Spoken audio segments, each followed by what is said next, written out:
Terence Crawford at my weight division. Yeah. All right. Yeah, Well, I know he's somewhere around this joint. He's over here. Yeah. I'll fight Terence Crawford. Yeah, let him fight Earl Spence or whatever they got going on. Get that out the way. I'm waiting. I'm about to get back right. Terence Crawford, does that make all the sense in the world for your next fight?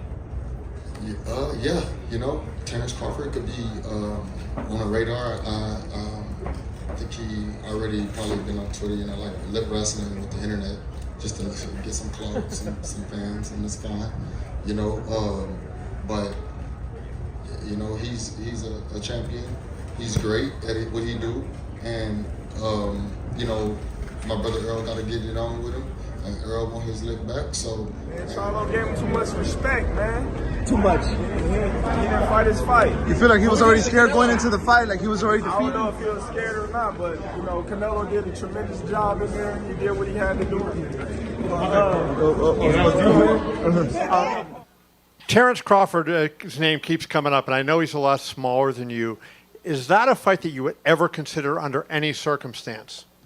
You know, I always say if the fight make sense, why not? But he's not in the plan. He's not in the plan? No. Okay. Is there a specific reason for it? Is it because of his size, or it won't do anything for you in terms of pushing you toward your goals? You know, like I say, if it makes sense, maybe. I don't know right now. I just gonna enjoy this fight, and please let me enjoy this fight, and then you gonna know. Yo, it's Big Ant, the spokesman, man. We back. Another edition of Urban Politicians TV, UPTV. Make sure you stay on your pivot at all times, man. Had to come tap in. And I first got to say congratulations to Canelo Alvarez. He dominated the entire fight from start to finish, just keeping it all the way 1,000. Also, Jermell Charlo got in the ring, strapped up, did his stuff, and showed up. But Canelo really displayed the talent, was able to cut off the ring. I'll give Charlo the 5th round, I think the 4th or the 5th round, where I feel like he got some good shots on Canelo. But overall, Canelo dominated, pressed the entire fight, controlled the tempo. There were times where Charlo showed flashes of he could get something off, but he did not want to let his hands fly. Didn't want to get out there and take that risk. Dropped one time, and actually he got hit with a good shot and took the knee to regain composure, but he lost the fight, fair and square. But shout out to both of them for getting in the ring last night. Well, right after the match, once he got the ring, his adrenaline was rushing. Jermell Charlo decides to call out Terence Crawford right there. And y'all heard that in the very beginning, and I had the links in the description from Fight Hype and Fight Hub, where you can watch everything in full at right there. But he called him out directly, and I'm thinking his adrenaline was just rushing, because when he went to the press conference, he most definitely gave his props to Crawford, and it was kind of like, we'll see how everything worked. But at first, he's like, nah, we can get right to it.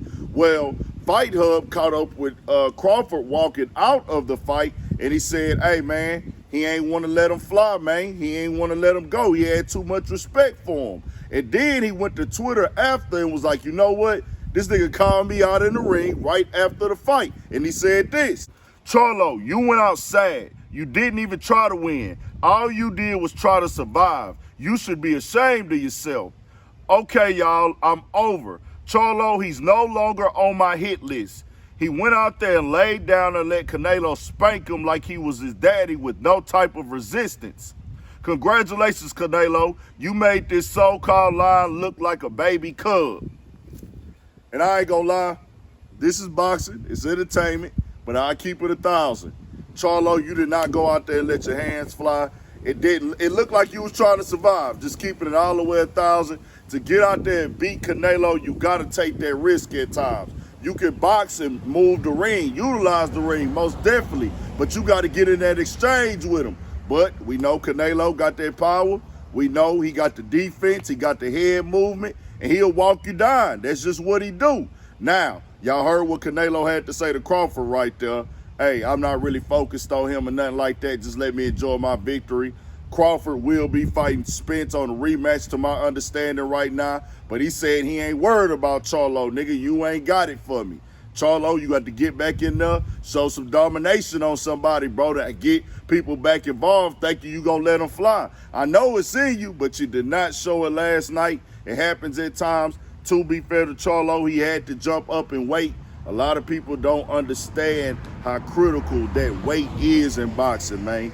Carrying these weights that you're not used to or cutting off more weight than you used to does hurt you in a way. But you still, once you sign that dotted line, you done took on everything that come with signing that dotted line, and you got to get on your grind and show it all inside that ring. But that nigga Crawford say, Charlo, nigga, no, we not going. I don't got no respect for you no more in that ring. We'll just have to wait and see what happens, man. Now, tell me what y'all think. We got more coming, more videos, all at 1,000 for shit show. Stay on your pivot.